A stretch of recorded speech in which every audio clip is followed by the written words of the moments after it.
Covert transport. Evil festers in the absence of supervision.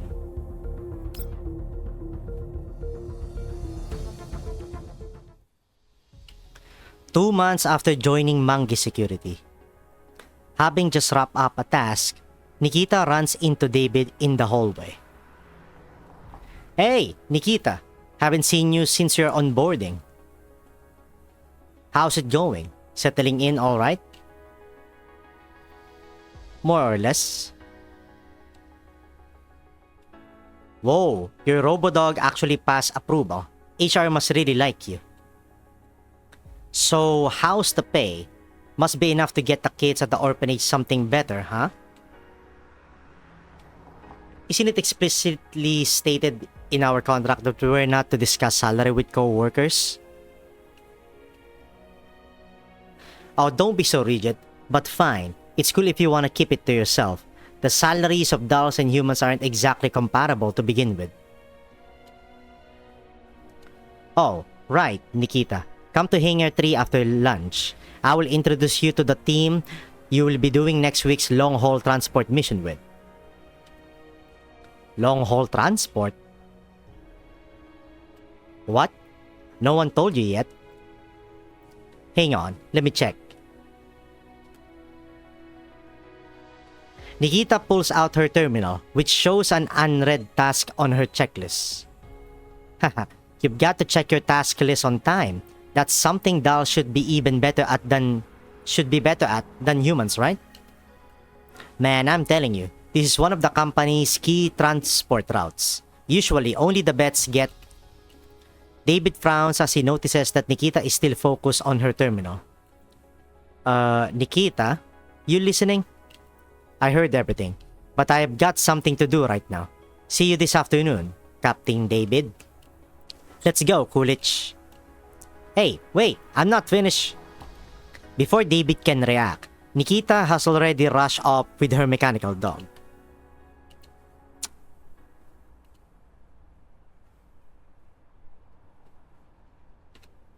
To conclude, nothing suspicious has been found for now. You have just joined Mangi Security and you're carrying out the most basic frontline tasks. It's normal that they won't expose you to core operations yet, especially since you used to work in the PSA. The key is to blend in and become part of their background. Speaking of core operations, I just received a task today, one that's usually assigned only to more senior members. Nikita hands her work terminal to Inessa. A long-haul transport from ODE 13 to LV 14. Cargo category, food. Inessa taps the armrest of her seat with a finger. That's very suspicious. The route passes through loosely regulated, or rather completely unregulated, contamination zones. There's plenty of opportunity for foul play. You mean there is a chance that the cargo could be swapped in the contamination zone? Exactly. But if Mangi Security really does run illegal ops like that, they'd normally assign someone experienced and familiar with their internal workings. It's odd that they entrust this to someone like you after just 2 months. I understand. I will stay alert and treat it as a regular transport unless something seems off. I'm counting on you. Oh, and take this. Inessa hands Nikita a USB drive. A little gadget developed by our tech team. It can automatically generate neural logs. All my DAL agents have one to pass routine neural cloud inspections. From what I remember, Mangi Security takes neural log submissions every 2 months. The next one is coming up soon, right? Tomorrow, actually. Perfect timing. This will get you through the inspection just fine. I also have something for you, or rather for your daughter. Nikita hands her a neatly wrapped box. This is for Una. A toy walkie-talkie and a recon manual. It's the public security officer toy set I promised Una. She's already received the toy badge. This is the rest of it. Oh, I see. Thank you. That's very kind of you. Inessa seems a bit distracted. She accepts the box stiffly. Una said her dream is to become a public security officer. She has a strong sense of justice. I like her a lot, so it's my pleasure. Please give this to her when she returns from her trip. Inessa gently caresses the box as something comes to mind.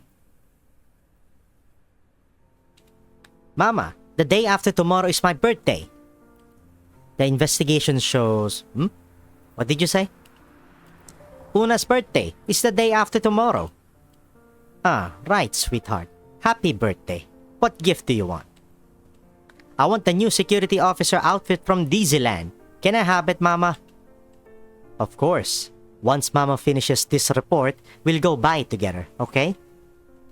Yay! Thank you, Mama.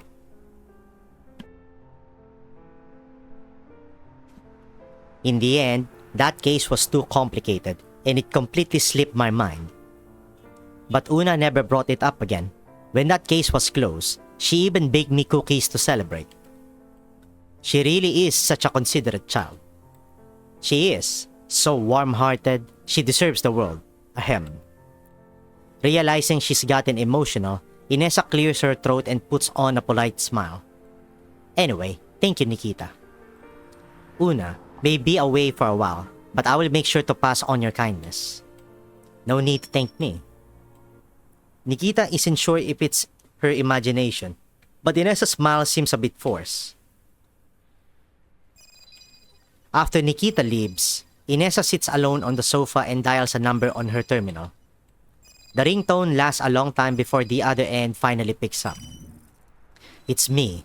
Everything is proceeding according to plan. She hasn't noticed anything suspicious. Her PSA records have already been deleted. There's no way back for her. Yes, I understand. I will continue to report to you if anything comes up. Wait. Inessa straightens up slightly. I want to ask her about Una. Last time I heard her voice, she sounded like she had the flu. She's recovered? She's swimming now? She's got a weak constitution. She will probably need some nutritional supplements after swimming. I will send you a list later. Please help buy them if you can. Okay, thank you. The call ends. Inessa massages the bridge of her nose, then looks down at the beautifully wrapped box on the table. Apart from the officer team toys, it also contains a cute plush mascot wearing a mini PSA uniform. She picks up the plush and buries her face in its soft and fluffy fabric, just as she used to bury her face in Una's thick hair when nagging her countless times. A week later, the night before the transport mission. Even though the cargo swap is more likely to happen in the contamination zone, avoiding the surveillance she had previously scoped out, Nikita sneaks into the cargo hold. Just in case, I should inspect the cargo beforehand. Suddenly, a sound comes from the small door at the back of the hold. Nikita ducks behind the shelf. Damn, that Anthony kid is getting greedier by the day. His asking price keeps going up. How much did you give him? 200 credit tokens for 1 hour. 1 hour, and he's even limiting our access time to the cargo hold. Apparently, someone might notice if we take too long. Who's gonna know once we wipe the visitor logs and surveillance footage? Plus, the guy always wanders off around this time. As long as the missing cargo goes unnoticed, no one's gonna bother checking the footage. Honestly, it feels like we're overpaying. Better safe than sorry. Damn it, these people are ruthless. Let's raise the price of this shipment too. We'll earn it all back with interest. Raise it again? You're not afraid no one will buy? Oh, they will buy it. Those poor bastards in the contamination zones rely on this stuff to survive. Nikita identifies the two intruders through voice print analysis. One is David, and the other is a transport team member whom he previously introduced. It's them. David, how many crates are we taking this time? Same as usual, 3. Only 3? Come on, this shipment is huge. We could sneak out more and no one would notice. Ow, why'd you hit me? If we get caught, we're screwed. Ever heard of caution? I teamed up with you because I thought you had some brains. Now I'm starting to think I should have gone with the doll. At least she'd be obedient like a dog. Hey, that's going too far. The transport team member tries to argue but shuts up when he sees David's dark expression. He gulps. Fine, 3 crates it is. Screw this, why am I stuck with a lunatic like you? Anyway, speaking of dolls, what's the deal with that Nikita you introduced us to? Only 2 months in and she's already doing covert transports? Who knows what HQ is thinking? They had me cozy up to her ages ago and poach her from the PSA. Every time I talk to her, I feel sick. With how much they value her and how she's learning all our business, you don't think she's being groomed to replace you as squad leader, do you? I told you, I have no idea what those pampered fatzos upstairs are planning. Even if she replaces me, what can I do? These days, actual people have it worse than dolls. Calm down, man. But here's another possibility. What if we have been found out for smuggling and Nikita was sent to spy on us? Highly unlikely. Aside from Anthony, we haven't left any traces and Anthony's in this with us. If we go down, so does he. Still, keeping an eye on her wouldn't hurt. If she ever does find out... David's eyes flash dangerously on his grim face. She's just a doll. We will scrap her and be done with it. Yeah, exactly. Just a damn doll. Come on, let's load the stuff into your vehicle. The 2 men bustle about in the cargo hold for a while, then disappear behind the door with the cargo. Nikita steps out from the shadows of the shelves. Smuggling cargo, deliberate collusion. She shifts her gaze to the goods on the shelves. She opens one of the crates. Inside are neatly stacked canned fruits. The packaging suggests blackcurrants. These absolutely cannot be regular fruit preserves. Otherwise, they wouldn't be taking such a huge risk.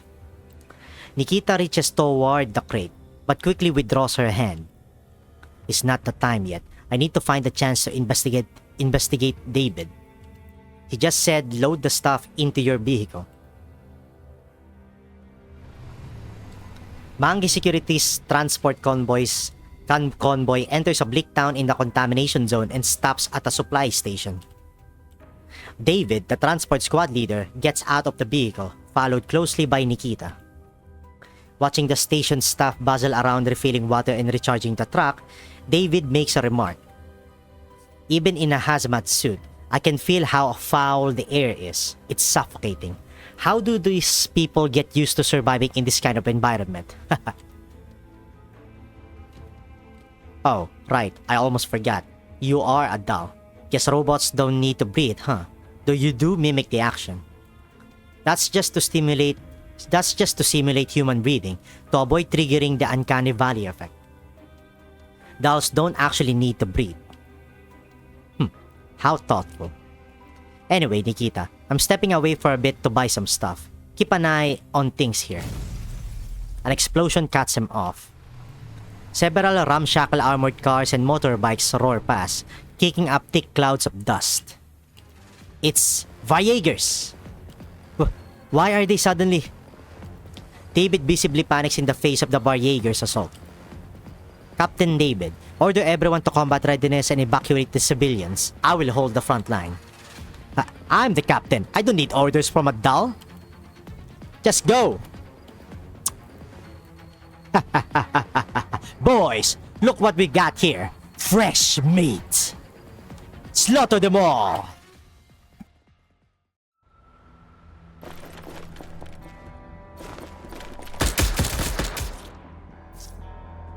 Robbery is a serious offense, and I'm here to arrest all of you. Huh? You? I'm plenty enough to deal with the likes of you.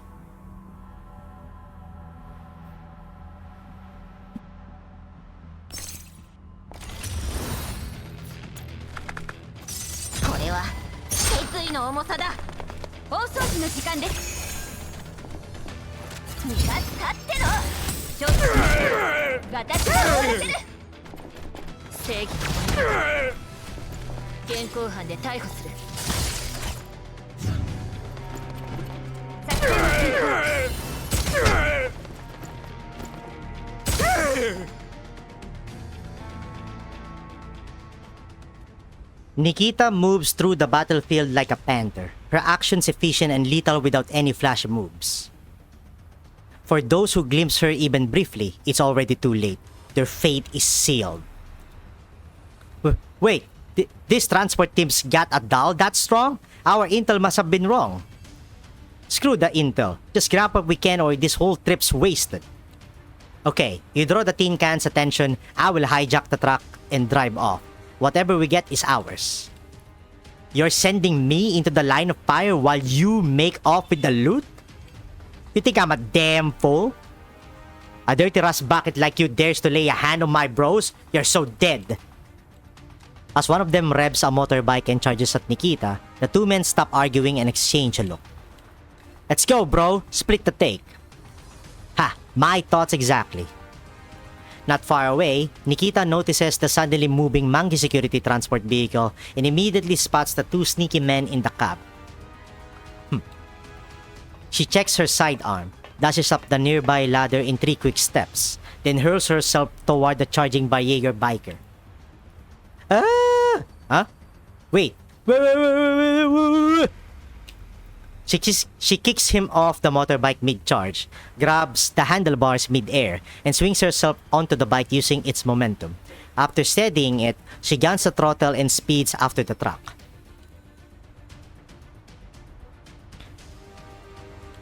A dull impact hits the truck roof. The two Jaegers in the cab glance at each other. What the hell was that? Probably just another damn rock falling on your head. We have hit the jackpot, a whole truckload. Alright. This stuff's in high demand in the contamination zones. We can jack up the price like crazy. But we're supposed to turn it in, remember?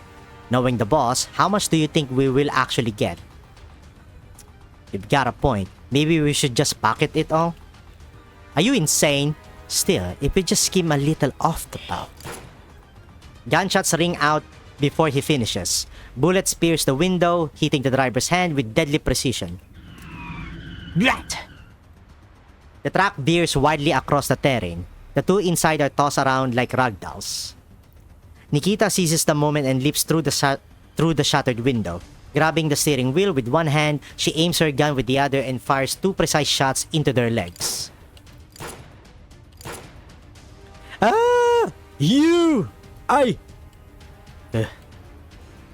Nikita slams on the brakes, fighting the wheel and barely stops the truck from crashing into a massive roadside boulder. She ties up the two Jaegers and sets them aside before inspecting the cargo. Many of the cans were damaged during the commotion. Blackcurrant syrup and fruit are spilled everywhere. Those are definitely blackcurrants. In one of the cracked cans, Nikita spots the corner of a small plastic bag. She picks it up. Inside is a sealed sachet of brownish yellow powder. Could this be used to make Vitalis? Ow! Hey, that lady. Please spare us. We're gonna bleed out at this rate. You did not get hit in any major arteries. You will live. Now, I need more intel on Vitalis. These. Where do you usually sell them? She shakes the bag in front of them. You guys don't even know what you're transporting? Ow! We sell them to underground brokers or small taverns in the contamination zones. Ugh. They brew it into drinks and sell it to poor bastards suffering from radiation sickness. Radiation sickness? You mean ELID? EL what now? I don't know. Please, lady. No, Madam Doll. I cannot remember stuff like that. You mean that that disease where your body grows rocks and stuff? I think taking too much of this makes people dumb or something. It's not for Doll syndrome then? So this is not the raw material for Vitalis? What now? Never heard of that. Figures. It's a psychological condition unique to Satellite City residents. Then what is this stuff called? You must know that at least. Look, lady, Madam Doll, you let us go, and I will tell you all about it. Before he can finish, a cold black muzzle is pressed to his forehead. He looks up at Nikita, who's staring down at him with an expression as cold as steel. You know very well there is no room for negotiation between us.